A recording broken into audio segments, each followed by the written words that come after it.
Jumbo Joe Thornton, boys, here. A little last thing on our intro here. I often say if there's one guy I could have been in the NHL, I would say Joe Thornton was the guy I wanted to be. Big, puts up points, makes tons of money, can chuck him if he wants to, didn't wear a visor, sick tongues out, every teammate loves him, takes care of the trainers, hot wife, list goes on and on, right? It's like, why wouldn't you want to be Jumbo Joe Thornton? He retired. His suit looked unbelievable.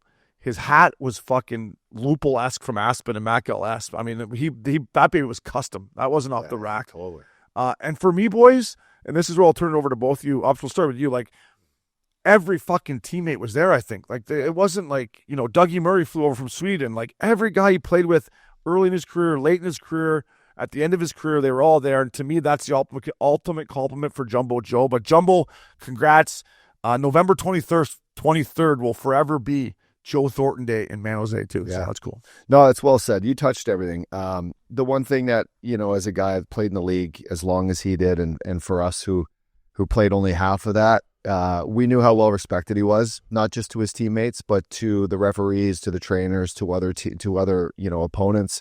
I always looked at this guy like you'd see his whole team in Vegas at the end of the year. Yeah. He'd have the best suite at the MGM. He'd have the best tables at the nightclubs for all the guys. He'd be sitting at the card table with the boys till wee hours of the night. A team first mentality guy, a guy that, played the game unbelievably. Like the way he slowed it down to his level, played like Getzlaf always did, right? Like slowed the game down, made the right play, was a pass first mentality. Just a fucking monster too. Yeah. And you said it best, like having all those guys there. I look at those San Jose Sharks teams, boys, back in the day. They were always hard to play against. They always were having a good time. And you'd go in and you get your ass kicked. And these guys, you just knew how tight they were. So, well done. I thought they did a great job. Joe Thornton, congrats. You're a legend. Yeah, I'll just echo a little bit what you guys said. Obviously, that hat, that suit, that hat, boys, that's like coming off the top shelf at Aspen. Like, that was just nice and just iron, crispy.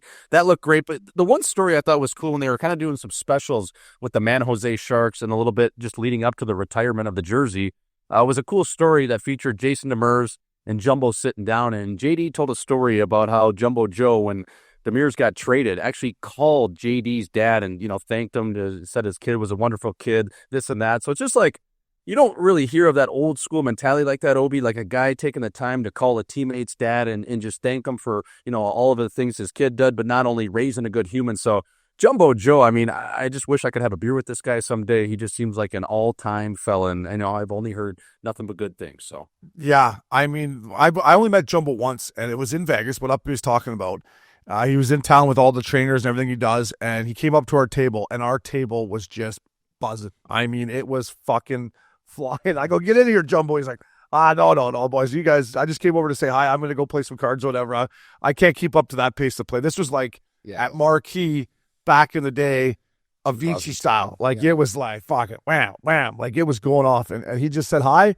He's like, but I don't want any part of that. So I just remember Joe being like, hey, boys, have a good time. But for me, I looked up the guy. Like, how do you ever trade Jumbo Joe Thornton, right? Mike O'Connell. Anyone know who Mike O'Connell? He was the Bruins general manager who traded Joe Thornton. Didn't he get traded with Stewart or the D-man? He got traded for Marco Sturm. Yeah. A first rounder and somebody else. Mark Stewart? Did Mark Stewart go the other way? I think so. David Poile, I'm a rookie. So what year was that trade? You're talking Boston to San Jose. 2003? Bruins general manager who traded for Thornton stated he would still make the trade. Sorry, it doesn't say what year. Because David Poile, I'm sitting in Nashville. I'm there like you get caught but with the GM in the room by yourself. You're just like, fuck. Yeah, this sucks. Poile comes up to me. Brad Stewart, see. So that's how you lose your job, right? Poile grabs me and he's like, so what do you think of this Thornton trade today? And I'm like, it's a blockbuster. I couldn't tell you about all the other guys. Obviously, Wayne Primo at the time, but I'm like, and he looks at me, he's, you know what I think about it? One team won because there's an elite best player in this trade, and there's no one else. No. There's no one else. So usually if you trade superstar, it's a toss-up who wins. Those are three legit NHLers. Wayne Primo, I used to love him. I like Keith better, but I like Wayne. Brad Stewart won 1 or 2 Stanley Cups in Detroit, I believe. And Marco Sturm was a great player. I played against him when he was in L. They're all legit National Leaguers, every one of them. Yeah. But there's no superstar. Jumbo Joe Thornton, 2005 they traded him. And then, correct me if I'm wrong, he was runner-up for the Hart the year he got traded, I believe, right? Kyle, can you look that up too? I don't know if you can find that. I thought I heard that over the last couple of days. Won the Art Ross the year he got traded. If he didn't get fired, like, Was he the captain too? How quick do a call get fired after that? No, he wasn't the cap. Where, in Boston? yeah, Yeah, he's a captain. yeah, he's the He captain. was already the captain in Boston Yes. Bruins? Yeah. Yeah, they traded their captain. That's like selling Babe Ruth to the fucking Yankees back in the day, eh? Tell me Cam Neely wasn't involved in that. Seabass? That's Seabass, I don't think was. Seabass is. I don't think he made that decision. But Mike O'Connell. Anyone know who Mike O'Connell is? I've never heard that. No, but someone lost their job over that. Yeah, Mike did. He's never been hired since. That's how you get fired. But yeah, Dougie Wilson. Dougie Wilson. But up, Doug, you're right. Just to put a bow on the whole, Thornton and the San Jose Sharks.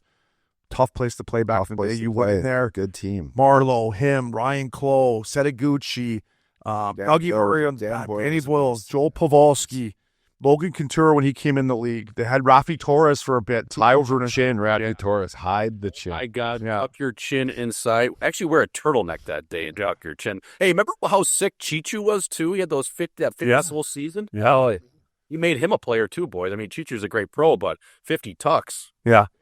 And it was another stratosphere. It was great. Jumbo said at the end of his speech, like he said when he retired or whatever, he said, "I'll see you at the rink, boys." Hey, guy loves the rink. He loves the rink. So